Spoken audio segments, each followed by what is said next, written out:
Now, my potting soil, that's one of the things that people ask me a lot. What do you use for potting soil? What's your recipe for mixing potting soil?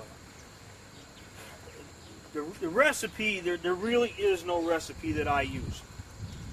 What I do is I find somebody who's got some hardwood bark mulch, which is typically landscaping mulch. It's the bark that's shredded off of hardwood trees. It's shredded, and they sell it for landscaping purposes. I try and find somebody, a local supplier, who's got some that's really ground up pretty fine. If I'm lucky, I'll find somebody who has a pile that's been sitting around a year, which is ideal. But what I do is I stack it up here and I kind of knock it down so the pile's not real pointed. I want my pile flat so that so when it rains it'll be nice and wet, and that mulch will start rotting. And every year I add 3 or 4 or 6 yards to my pile, and then at the same time sometimes I'll add silica stone, which I got. You can see here, this is silica stone.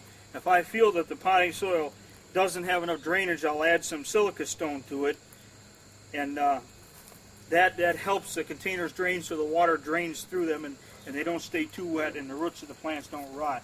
But basically that's all I do, is I use rotted bark for my potting soil.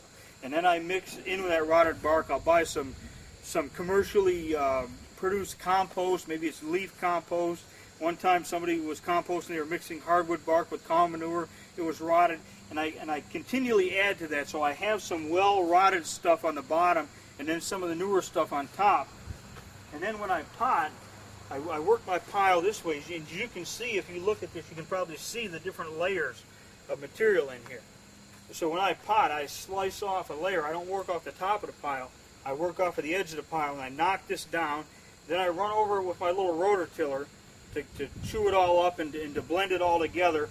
And then I actually end up with a pretty good mix of potting soil. Now, this spring I cleaned out my compost bin, and everything that was in the compost bin went on top of the potting soil.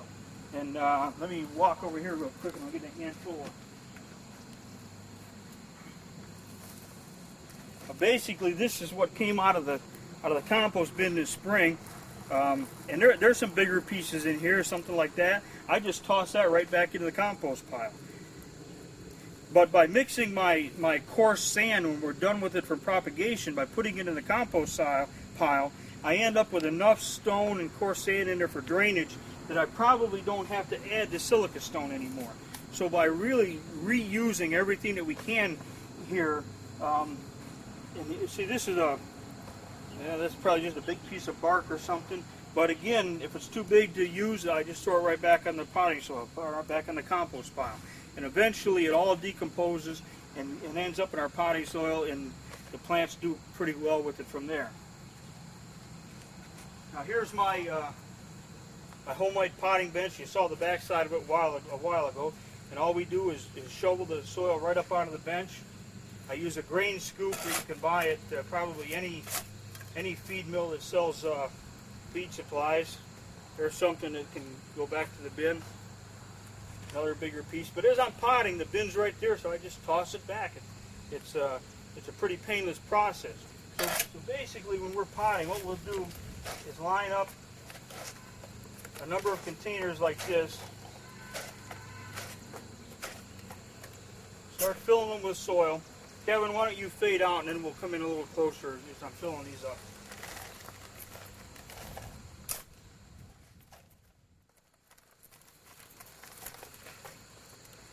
Okay, basically what I do is I fill the containers up about 3/4 of the way with potting soil. Now, we had talked about, I talked about 2-quart containers versus a 1 gallon. This is a 1 gallon container. Now, to give you an idea, if I fill this 2-quart container to the top and pour all that soil into the 1 gallon, you can see that actually I still got about 2 inches of soil there. So in reality, but because I normally don't fill this, I only fill it down there. So by using the 2-quart containers, we're saving a considerable amount of soil that way. You can see the difference in the container size and especially the diameter, which is extremely important when you're only farming 1/20th of an acre like we are. So I really like the 2-quart containers. Plus they're light and they're easy to carry around. You can easily pick up 3 of them with one hand and 3 in the other and walk away with 6 plants. So that's a pretty simple process in it also. So when we pot, we line the containers up like that, and then we'll just lay our cuttings right on top.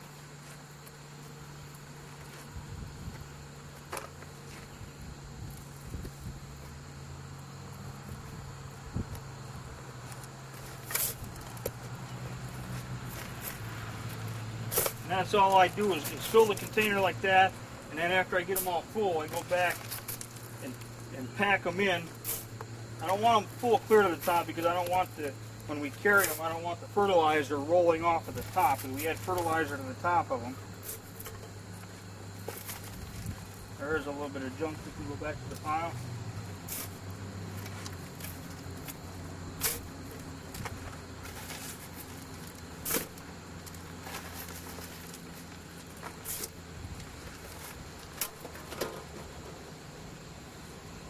And then once we have the soil in, all I do is press it down to make sure the plant is nice and straight in the center. If there's some excess, I kick it off. And then this soil, once we water it real good, it'll pack down some more.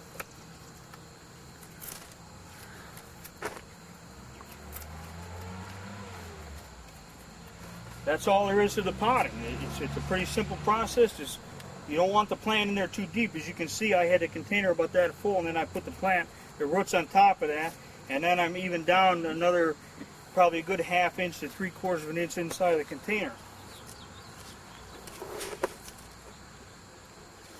And then we add about 3/4 or a tablespoon of fertilizer.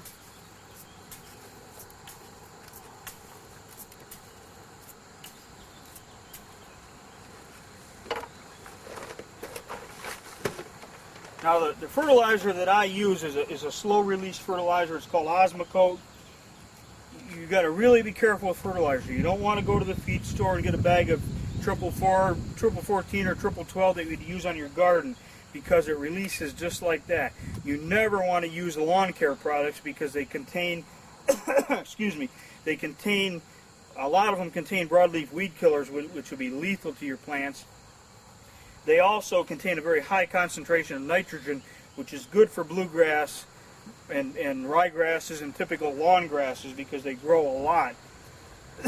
But it's not very good for plants that grow slow, and you'll burn them up. So what I use is called Osmocote. It's made by the Scott's company. It's a commercial product. I use a 14. They make 2 or 3 different of these, maybe more than that.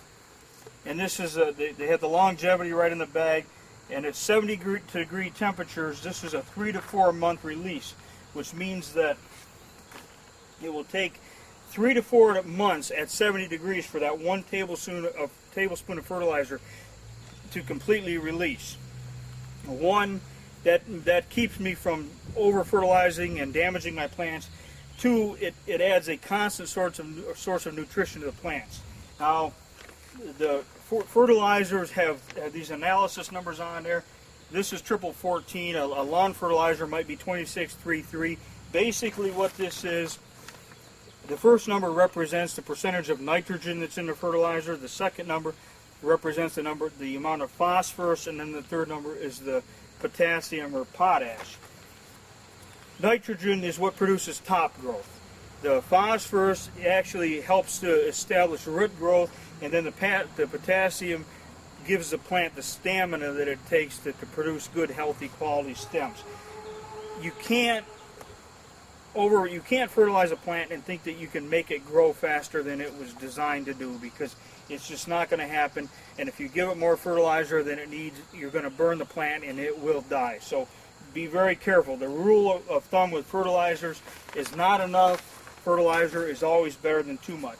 So basically that's the extent of the potting. Now what we'll do is we carry these over, we put them in the frames like you saw earlier, and then I sprinkle some of that granular weed control over top of them, and then we water them right away after we get them done potted. And basically that's it. Now these, being a vigorous plant like this, variegated Weigelia, probably in 3 or 4 weeks these will be up this high. And then I go through the frame with a pair of hedge shears. I don't even pull the containers out. I just go right through the frame and I cut the tops off of everything. And that forces the plant to produce more branches down low and produces a little bit higher quality plant. So basically, this is how we produce our container grown plants. But like I said earlier, you could grow your plants in beds. You can simply prepare your beds by rototilling the soil and then planting your plants either 6 or 10 inches on center, depending on what you want. I typically don't like to make a bed much wider than 4 or 5 feet because you want to be able to reach in there to trim and weed and do things like that. And then when the plants are ready to transplant, you don't want to transplant them when they're actively growing like April or May. So if you're going to transplant things to sell, you want to do it in early spring before the deciduous plants leaf out, or before the evergreens put on new growth. If you don't do it then you've got to wait until late fall to transplant again. So, but ideally container growing is nice, but you don't have to grow in containers. You can grow like this rooted cutting right here. This rooted cutting has a value of anywhere from probably 35 cents to 50 cents, maybe more than that, maybe 60 cents for a rooted cutting. Well, if you grew thousands and thousands of rooted cuttings, you could establish a wholesale nursery and sell nothing but rooted cuttings. And if you advertise in American Nurseryman magazine, if you're growing plants that people want, and right now that fragrant viburnum is in a big demand. Well, I talked about the gold thread cypress out front, the bright yellow evergreen. That is another plant that it grows slow enough that you could actually probably find plenty of buyers for that. Now what some people do, some growers sell a rooted cutting for 35 or 50 cents. Some of them will take them, put them in that bed I just described to you, grow them for a year, and then take them out of there and sell a plant that big that is well branched. A wholesale nursery will buy that, put it in a container, and then they can sell it real quick. So there's a market for just about any size that you want to sell. You can take this cutting, you could transplant it into the field. You may grow it a year in a bed, or you may transplant it right into the field. If you can keep it watered, and in a couple of years' time, you would have a plant that's probably 30 inches wide and 30 inches high. You could dig it, ball and burlap, and get $15 or $20 for it. So no matter what you want to do in this business, there's a market for it. If you're selling small plants like rooted cuttings or liners where you grew in the field for a year, you can shake those out bare root, pack them in a cardboard box, and ship them across the country next day UPS. I'm in Perry, Ohio. We buy our Japanese maple seedlings from a nursery in Oregon. It's like 3,000 miles. They ship them next day UPS, and they get here, they're perfectly healthy. So as long as they are packed properly and shipped properly, then you shouldn't have any problem. The secret to packing a plant like that is you want the roots to be moist, but you want the tops to stay as dry as possible. So a little information on shipping. If you're going to ship out of state, you need to make your local Department of Agriculture aware of that, and then they will, depending on where you're at. Now, Ohio, I think, will actually register. You've got to be registered into the states that you're going to sell into. But I think Ohio will do that they'll do it for me in advance if I let them know that I intend to ship to certain states. So, yeah, there are regulations that you have to follow, but I have found the Department of Agriculture to be very cooperative and very helpful in helping me with my backyard enterprise. Let's take a little break.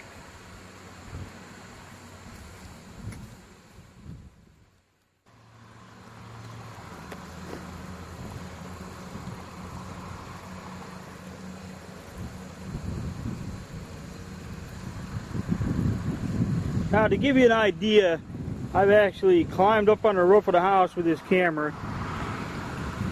And this is our backyard nursery. You can see the roof in the foreground here. And then the back is where we were back potting a little bit ago with the compost bins back here.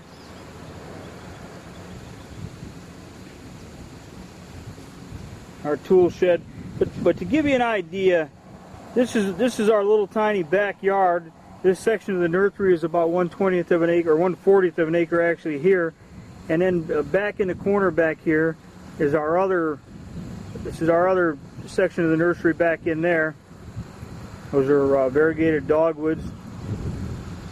Now, and that section back there basically runs the length of our property, which is just about 100 feet. We don't have a large backyard. Our home sits on a 1/2 acre lot, and we put a patio and a waterfall and some landscape mounds, and we've actually created a backyard nursery on a very small lot. Now what I did, because as I mentioned earlier, I had plenty of soil and stuff that I could use, or well-drained soil, so I built the cold frames, and that's how we established our backyard nursery. And we used the soil that came out of the frames to actually build our mounds that we landscaped and so on. That gives you an idea of what our property, how much, what you can do on a relatively small piece of property. Now let's take a look at the secret weapon that I use to sell the plants.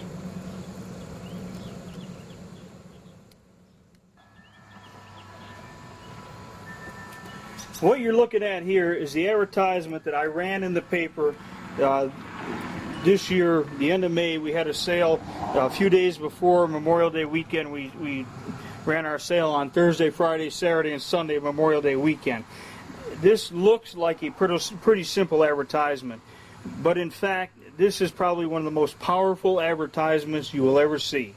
This little tiny ad cost me $142. It ran in our local newspaper, which has a circulation of about 70,000 readers. It ran on Thursday in half of the circulation, then it ran on Friday in the full circulation. And that little tiny ad pulled in $2,200 worth of retail sales. The people that came here as a direct result of this ad. The ad is pretty simple, but it is very, very effective. $4 landscape plants must be sold. And then it goes on to say 1,059 plants must be sold at $4 each. Choose from, and then it has a whole list of all the things that we're growing, and then simply our address. The people, number one, that came here, they don't know McGroarty's Backyard Nursery. They don't know where our house is. They simply followed the ad. They found the directions any way they could find them to come here and buy the plants, and they bought them like crazy. This sounds simple, but if you compare this to the ads that you see in your local newspaper that start out with the name of the business up here or some silly headline that really doesn't mean anything, this headline makes this ad. $4 landscape plants must be sold. It creates a sense of urgency. It creates a sense that this is a one-time deal. If they don't come today or come to this weekend, they're never going to get another opportunity, and it works. I'm telling you, it works. Garden centers around the country could use techniques like this, but they don't. They run their boring ads. They spend thousands and thousands of dollars on a single ad. And sure, their ads generate sales, but there's no way that they get $2,200 return on every $142 they spend on advertising. So keep that in mind. It's a very powerful technique that we use to sell our plants, and it works really, really well for us, and it should work equally well for you if you're willing to use it.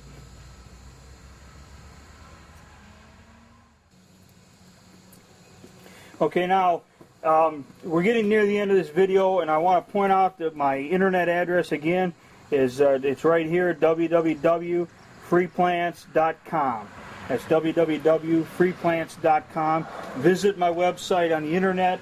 I've got, remember my book, Free Landscape Plants. If you're interested in propagation, dollar for dollar, that book's probably the best bet you can buy. I have another video on how to grow your own landscape plants from scratch. There's information on the intermittent mist system. I have a mist system video on how to create your own mist system, or if you want to buy a mist system directly from me, my current price is $359, and for the time being I'm still assembling mist systems and selling them at that price.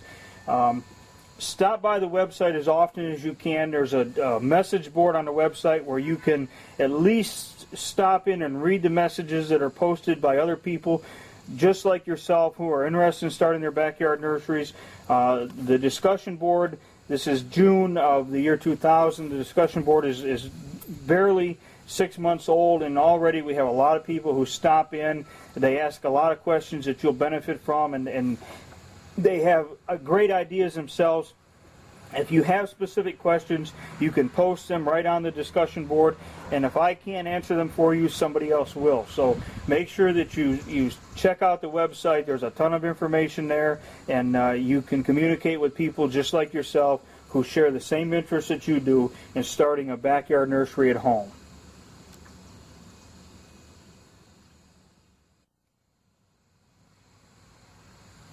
Okay, this brings us to the end of this video.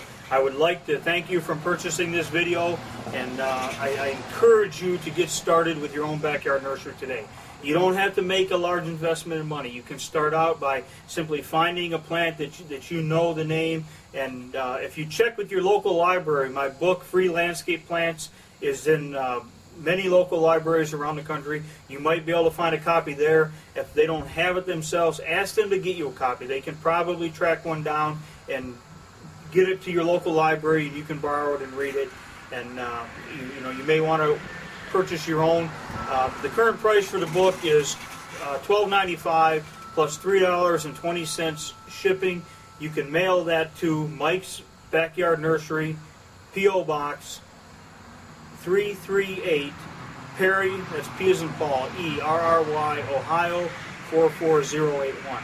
That's Mike's Backyard Nursery, Perry, Ohio, P.O. Box 338, Perry, Ohio 44081. Ask for my book, Free Landscape Plants, and I'll send a copy right out to you. The price is $12.95 plus $3.20 for priority mail delivery. At least that's the current price today. Once again, thanks a lot, and I sincerely hope that you get involved in this business. It's not a difficult business. It's not you haven't heard me tell you in this video yet how rich you're going to be. It's not a get-rich-quick business. A lot of people have made very, very good incomes in this business, but it takes a long time to establish a large wholesale nursery or a lot of money. But starting out at home is probably one of the easiest business to get started with a very limited amount of money, because all you need is an area to start growing some plants, and some plants that you can take cuttings from, and using the simple techniques in my book, or some of the things that I've described to you on this video, or in my other video, How to Grow Your Own Landscape Plants from Scratch. You can produce plants at home very, very easily. So I wish you the best of success, and I hope to get started. And please stop by my website and pop in on the message board and say hi. I try and check in there every day and answer any questions anybody has for me. And I think you'll find it a very interesting place where you can learn much more about the backyard nursery business. Once again, thank you very much, and I wish you the best.